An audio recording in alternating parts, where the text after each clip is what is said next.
Hi guys, so anyway, so we're back again for another video on the channel. In this one today then, we will be asking AI, the supercomputer, what every championship club should be doing in the transfer market. So I've asked the AI to predict one signing every championship club should make. Some of these could potentially happen, some of these are very, very unrealistic, but I have picked the best out of the selection have given me the most realistic one. Now, of course, some of these players may have moved the time this video has come out. If that has happened, I do apologise. But I want to say a big thanks to everyone who watched the previous supercomputer video. That absolutely smashed it in terms of the views I was expecting. So I'm really glad you enjoy, and hopefully you guys enjoy this one as well. If you do enjoy, please leave a like, comment, subscribe, and let's get into who the computer thinks every championship club should sign next. So, Birmingham City, they are predicted to be signing Sam McCallum, according to the AI. Now, Sam McCallum is a 24-year-old left-back. He would provide depth and competition for Birmingham City, a player who's got quite a decent amount of experience at this level. Of course, was at Norwich, Coventry, I believe he's been at, and now currently at Sheffield United. Now, Sheffield United already have a few left-backs amongst their ranks. Harrison Burrows, who is the out-and-out first choice. And, of course, they've also got Reece Norton-Davis. So, Reece Norton-Davis or McCallum are likely to move on this summer, even though McCallum has only been at Sheffield United for one season, I do believe. But yeah, it'll be a good competition for Craig Davis's side. Of course, they do have, I think his name's Alex Cotran at left back, so he probably will be the starter. But McCallum can provide good experience and, of course, is quite a pacey fullback as well. Blackburn Rovers, Harry Toffolo. Harry Toffolo, 29-year-old left-back, currently a free agent after leaving Nottingham Forest at the end of the season. Now, I know Blackburn and Forest do tend to sign a few of Forest's players. Blackburn do. I remember this had Emmanuel Dennis. I think they had Yuri Ribeiro as well from Forest, so they do tend to get a few Forest players. And Toffolo, a free agent, you know, reliable championship player, very good at Huddersfield. Obviously at Forest, didn't really get into that team in the Premier League. But as a free agent, 29, good age. Of course, free agents, you're not paying any transfer fee. I think it'd be a sensible signing considering Blackburn are lacking a bit of depth for the moment. Bristol City. Bit of an adventurous one, this one from the AI. Tom Cannon. Now, Tom Cannon did only sign for Sheffield United in January for a reported £10 million, but has only scored one goal for the club. Now, Sheffield United have a lot of strikers amongst their ranks. Tyrese Campbell, Kiefer Moore and Brewster, who obviously has left at the moment on a free transfer, but of course could still sign a new deal depending on what happens there. And they also have a few strikers amongst their ranks as well. So, yeah, they've got a lot of strikers. Of course, they've paid a lot of money for Tom Cannon. It's not worked out so far. Naki also has left Bristol City on a free transfer. He's gone to Luton Town, so they need another striker to replace Naki Wells. And Tom Cannon, still only 22 years old. You know, Sheffield United could be looking at the possibility of a loan move to get his value a bit up, get a few goals in the Championship, because I don't think he's going to be a starter for them next season, despite paying double figures for him. So it's an adventurous one, but I could definitely see it happening if Sheffield United were to let him leave on loan. Charlton Athletic. I don't mind this one. Ben Nelson, a 21-year-old centre-back who is at Leicester City. He spent last season on loan at Oxford United, where he did considerably well and helped them stay in the division under Gary Rowett. Game time is probably going to be limited at Leicester this season. Of course, when they've got players like Wout Faes coming down, Connor Cody, you know, I doubt he's going to be a starter, but you never know. With the new Leicester manager, Marty Cifuentes, looks like he's going to be put in charge of the Foxes. He could fancy Ben Nelson as an option. But of course, if he doesn't find himself as a first-team player for Leicester, I think it should be a very sensible signing for Charlton if it was to happen on a loan deal. Coventry City, Josh Laurent. A midfielder from Stoke City, bags of experience, of course, at Stoke Regent as well. His box-to-box style of play fits Lampard's style according to the AI. Now, Josh Laurent is a player who always seems to do well against Swansea. I think he's got a brace against us before from the centre midfielder role, which is a bit unfortunate for us. But yeah, look, decent age into his, I think he's either late 20s, 29, or just gone into his 30s. But yeah, he played a decent amount of games with Stoke last season. Obviously, Coventry are quite stacked sacked in that midfield role. This move is quite unlikely, but if it was to happen, I think it'd be a good sign for Coventry. On to Derby now. Now, Derby are a team which don't tend to buy many players for transfer fees, considering all the trouble they've had financially. But this one then, Charlie Savage, a 22-year-old midfielder, played very well last season for Reading in League One, and obviously is trying to get into that Wales squad in the near future. Of course, his dad, Robbie Savage, used to play for Derby County, so you could have the father-son connection there at Derby. Should be able to make the step to the Championship, of course, came from the Man United ranks. He did have a loan spell at Forest Green. And obviously at Reading, he's done very well considering their problems financially and really grew into his role there. So yeah, if it was to happen on a permanent deal, considering Reading's, financial trouble, it probably wouldn't cost too much. On to Hull City. Now, this one is a hard one for the AI. It took me a couple of attempts to actually put in some boundaries for this one because Hull City are actually on a transfer embargo until January 2027, which basically means they can't sign any players for a permanent fee. So they can't go to Swansea and buy Josh Key, for example, for 500 grand. You can't pay any fee. You can sign loan players, but you can't pay any loan fees. So essentially, that's never going to happen because you're not going to get a loan for free, essentially. So the only way Hull can sign players is on a free transfer. So you've got to look in the free agent market, and Hull City should sign John Joe Shelvey. Now, funny enough, this one is going to potentially happen in real life. John Joe Shelvey is currently on trial at Hull City, and he's going away to Turkey in pre-season with Hull to try him out there. But John Joe Shelvey obviously got released by Burnley. Didn't play many games at all since signing for them in January.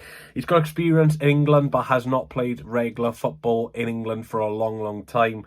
Of course, had a couple of spells in Turkey as well. Had that spell in Nottingham Forest as well under Steve Cooper. But yeah, bag of experience, 32 years of age, I believe. Free transfer.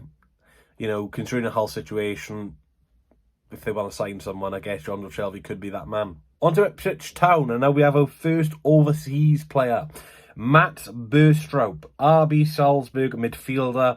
Apparently he's great in possession, great possession stats, and in control of the ball. Would be a little bit pricey, looking towards the £7 to £10 million mark for this one. But he looks a great player. Like I said, don't really know too much about him, just going on what AI is saying here. But yeah, bags of potential apparently. Only 24, I believe.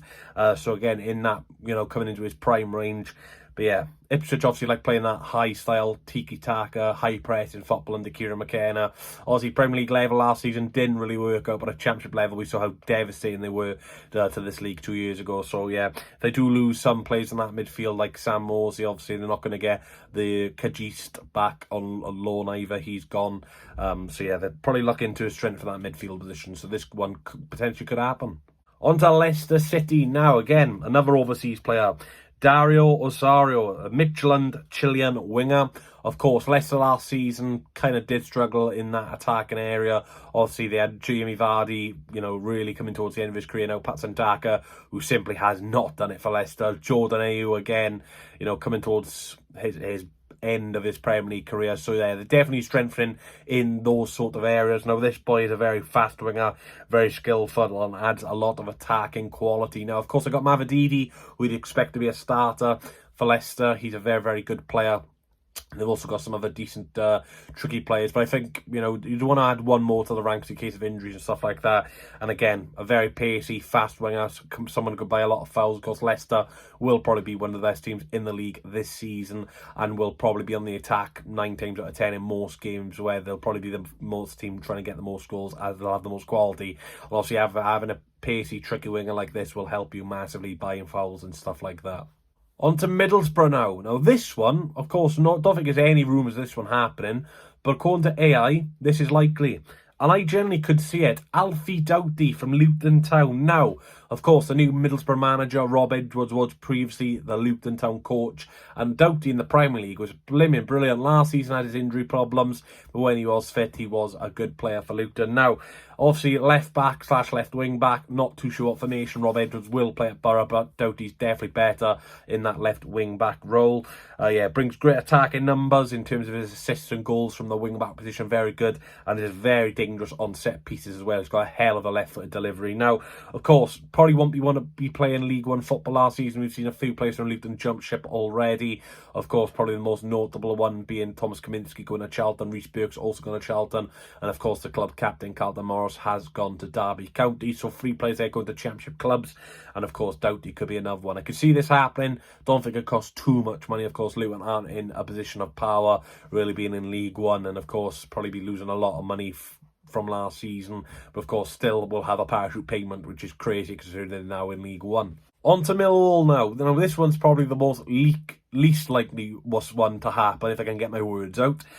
Josh Sheehan, according to AI. Don't really know why they picked Josh Sheehan, but according to AI, he's a good age, well, tend to sign, 30 years old, very composed on the ball, which we've seen with Wales. He's good on the ball, and of course was at Swansea in his younger days.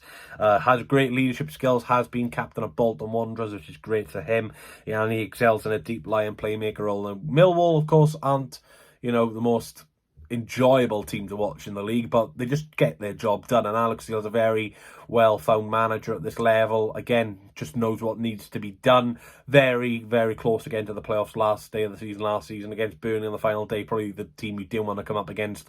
But, they put a good show amongst themselves and were unlucky on the day. Did miss some very big chances. But yeah, Josh Sheehan to Millwall, probably not going to happen. But, for Sheehan, hopefully he does get a championship move in the near future. Norwich City. Now, Norwich have been very active in the market. And according to AI, a player they should be signing next is Alfie Devine. Now, Alfie Devine was on loan at Plymouth and Westerlo most recently in the last 2 seasons. Of course, still only 20 years old. So it's very good that, since a young age, 17, 18, he's been getting regular football at other clubs on loan. Of course, still at Tottenham Hotspur, and he is thought to be one of their top prospects. Now, this one could potentially, in terms of Devine's career, happen towards the end of the window. Of course, Thomas Frank, the new Spurs manager, will probably want to assess his squad, give everyone a fair chance in pre-season. But with the, potential side of Morgan Gibbs-White, they've got Kuleveski, Madison, Son. They've also got Tell, Odebert. It's very stacked in that, front attacking role. So yeah, it's very unlikely Devine will get a chance at Tottenham this season. So who knows, Norwich could potentially go and get him. He's got high energy as well, which is something that Liam Manning likes in a player. So yeah, a loan signing, has championship experience at Plymouth, potentially would make sense. Oxford United, now this one would be one of the signings of the summer if it happened. Tyrese Dolan, a free agent after leaving Blackburn Rovers last season. Now, would he really want to go to Oxford after leaving Blackburn? Kind of a sideward step, no offence to Blackburn or Oxford United fans there. He'd have a lot of interest. There are a lot of championship clubs sniffing around him. 7 goals, 6 assists last season. Still only 23. Tyrese Dolan seems to have been around for years. That man has got a lot of games in the championship for such a young age. Now, wherever he goes, he'll probably get a decent signing-on fee. Hence why he's probably run his contract down at Blackburn. Obviously, being at Blackburn from a very young age. It's a hard deal if Oxford were to do it, but it's not impossible. Who knows? If the finances are right, obviously, Gary Rowett's a very, very well-respected man and a very good player-manager as well in terms of his connection to players as a manager.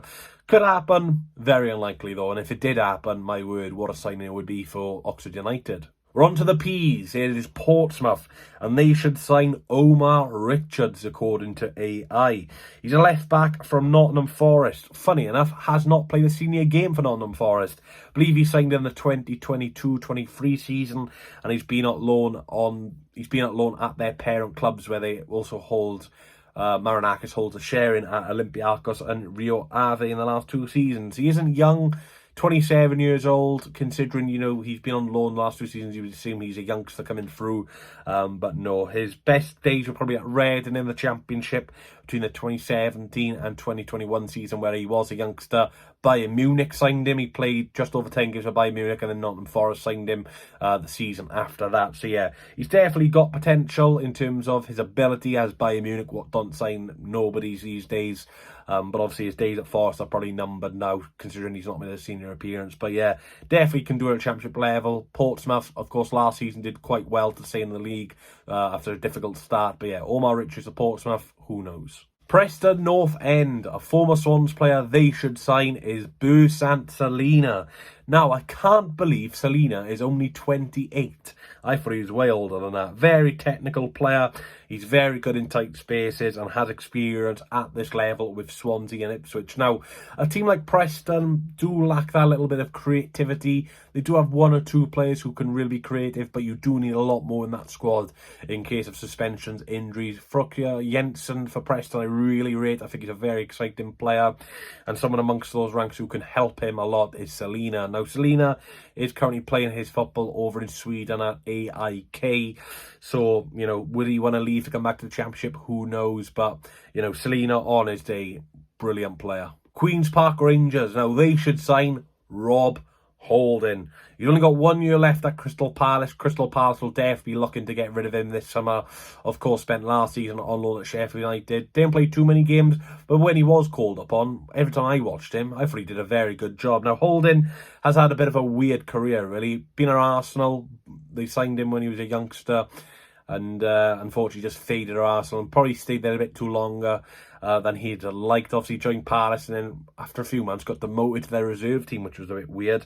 Like I said, 1 year left on his contract, a lot of experience at his age as well, and did well upon Sheffield United. Of course, if he does go to QPR, won't have to move house, and you do tend to see a lot of these London clubs sign, these players who aren't good enough for these big boys in the Premier League. For example, Tanganga joined Millwall from Spurs. Why would he have joined Millwall? Location helps massively in these sorts of situations. Speaking of Sheffield United, we are on to the Blades now.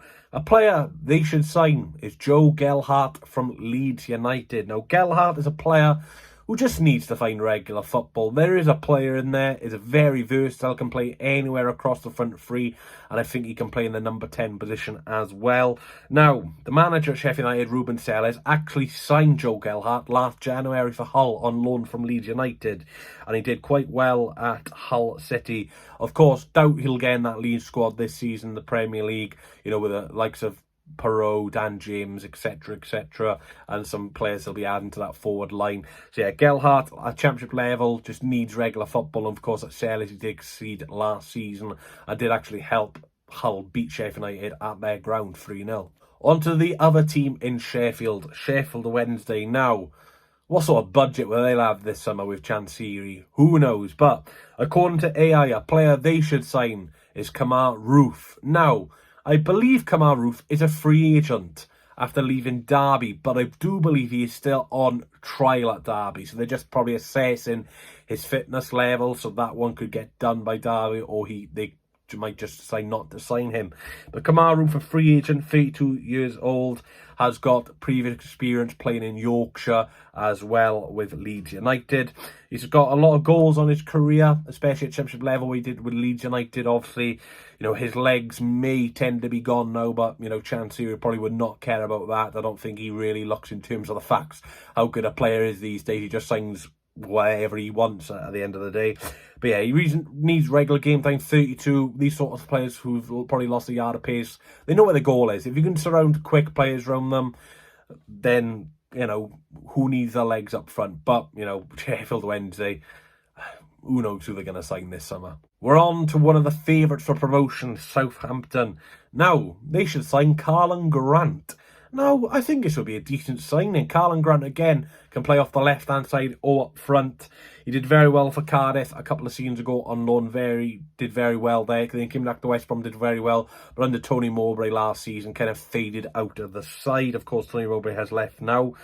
Only 1 year left on his contract, so a lot of these players do tend to have their contracts very close to running out. So again, you'll probably be able to get a decent fee for him if you're Southampton and from West Brom.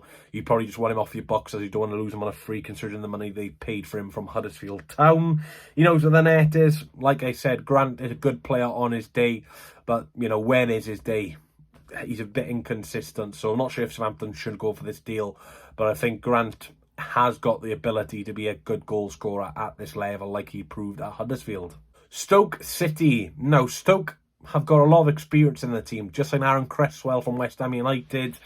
Again, a very decent player who's got a lot of experience. Now, again, with the experience, here comes this option. Sam Morsey from Ipswich Town, 33 years old.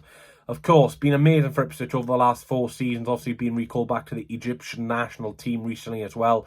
So fantastic for him ahead of a potential World Cup year. But yeah, Ipswich may just look to get rid of him this summer. There is potential interest from overseas clubs, especially Egypt, who would like to bring Morsey back to his home country. Ipswich, with his age, will probably look to invest in a bit of a younger player in that midfield role. Did well in the Premier League last year, but when you got a player like 33 now and you're looking to get back to the Premier League, realistically, he's not going to be the future for Ipswich Town. But yeah, he's been brilliant. His leadership skills are off the scale, but Ipswich are open to letting him leave. And Stoke do tend to sign a lot of experienced players. And, when you've got a manager like Mark Robbins, then, he tends to prefer the experience over the young players. On to the biggest club in the Championship, Swansea City. According to AI, we should sign Adam Armstrong. Now, it could potentially happen. Doubt it. Of course, Southampton have got a lot of quality in their attacking threat. Of course, Cameron Archer at this level is a dangerous player. They just signed a player from, I think it was Scandinavia. Don't want to say what country because I can't remember. It was definitely from the Scandinavia region for about £6.8 million. So, when you're spending that amount on a striker, you're looking at, if you're Armstrong, you're like, am I going to be playing regular football here? Now, he did get loaned out the second half of last season, where Southampton obviously were terrible. So they loaned Armstrong out to West Brom, where he didn't do the greatest. But again, a lot of players really didn't shine under Tony Mowbray last season, in which was a poor second half of the campaign under Mowbray. Now, at Championship level, he's a bagsman. Like I said, was at West Brom last season, scored a few goals. Probably won't be a cheap deal. Isn't guaranteed to start, like I said, with that new boy coming in Southampton. But Swansea desperately do need a striker this summer if we want to get our goals for potentially getting into the playoffs. Obviously, for Podnick, you could give him another chance. But again, you do want to at least strengthen that position to improve his game as well. But Armstrong, I think he'd suit the way we play. Again, very unrealistic. But if he is available and we do have the funds for even a loan deal, I'd love to see this one happen. On to Watford, Morgan Whittaker. Now, Whittaker has struggled massively since being at Borough in January. Again, they got him on a decent fee, under £3 million, I think it was, at the end of the day for Whittaker, which, considering the money he has been linked with previously from other clubs, from Swansea to Rangers, potentially for about £10 million, I thought they had a steal there, but yeah, he struggled massively under Carrick. Of course, Carrick's gone now. He does like to play with width. Watford usually like to play with width in terms of their wingers. Obviously, we've seen some great wingers over the past. Watford, obviously, João Pedro could play out there, and obviously Ismaili Sarr as well, which was, a very dangerous front two at Championship level. He likes to shoot from range, which, Watford, like I said, like to get a few goals from their wingers over the last couple of years. Borough may just want to cut their losses, but again, Rob Edwards will probably just want to see this player in pre-season. Like I said, they'll probably be able to get their money back just because of how cheap they did get Whittaker for. But yeah, you probably don't want to strengthen a rival, but if Whittaker does become available this summer, I could definitely see Watford be in for him. On to the penultimate one, last but one, West Bromwich Albion, Dane Scarlett. Now, I can see what AA have done here. The new West Bromwich Albion manager, former Tottenham coach Ryan Mason, Dane Scarlett, who does he play for? Tottenham Hotspur. He would be a very well-known player by Ryan Mason. Played 22 games for Oxford United last season, only 21 years of age, and definitely would be available on a loan deal. Now, I've seen they've been linked with Lancashire as well, West Brom. I believe they did get him last season, but I think they're linked with him again. But yeah, I can definitely see a couple of potential Spurs players moving from Spurs to West Brom on a loan deal, especially these youngsters. Something which could happen, of course. West Brom probably just need a bit more squad depth. Obviously, I don't think if Scarlett came in, he'd be an out-and-out starter, but definitely someone who could come off the bench and provide an impact. On to the last one then. Who else to mention but Wrexham? Now, I could have been a bit boring and just say Lewis O'Brien, just because they have agreed a fee with him, but they're struggling to match his wages. But I've asked AI, and this one is definitely one of the best shouts. Rhys Norrington-Davies, the Welsh international from Sheffield United. Now, like I mentioned about Sam McCallum, Harrison Burrows is the out-and-out starter for Sheffield United. And then one of McCallum or Norrington-Davies will probably leave. Now, Norrington-Davies has been at Sheffield United for a little while now. Has struggled for regular game time. Like I said, has had his injury problems. He's only 26. He's got over 60 games at this level, which obviously at 26 isn't great. 2 years left in his deal, maybe a loan deal. Obviously, Wrexham already have got another Welsh international in Danny Ward. Norton Davis, has previously scored for Wales as well, which for a left back in the Nations League and against top opposition was great for him. Obviously, he came from the Swans academy. Don't think he made an appearance for us in the first team, but I do like Norton Davis, and that's not just because he's got the same name as me, but I do believe when he is fit, he can be decent, but did struggle last season. But hopefully, if he does leave, it is to a team which will give him regular football. Now then, let me know your thoughts. Do you think any of these are realistic? If you are a fan of any 24 Championship club, let me know. Do you believe if the prediction AI made could be realistic? And if so, would you like your team to sign this player? Of course, the market is moving quickly. The season is just under 4 weeks away now until the opening day kicks off. Looking forward to it. Can't wait for the season to start and for the content about Swansea City to come out. But if you did enjoy, please leave a like, comment, subscribe. Like I said, these videos do take a little while to edit and stuff like that, so hopefully you did enjoy, and hopefully you enjoy these AI videos. Like I said, the table predictions, to be fair, I thought they were quite decent. Some like Wrexham bottom, we'll see about that, but Birmingham 5th is potentially realistic, so they've not just gone for the favourites essentially. But yeah, if you did enjoy, please leave a like, comment, subscribe, and I will catch you all in the next one.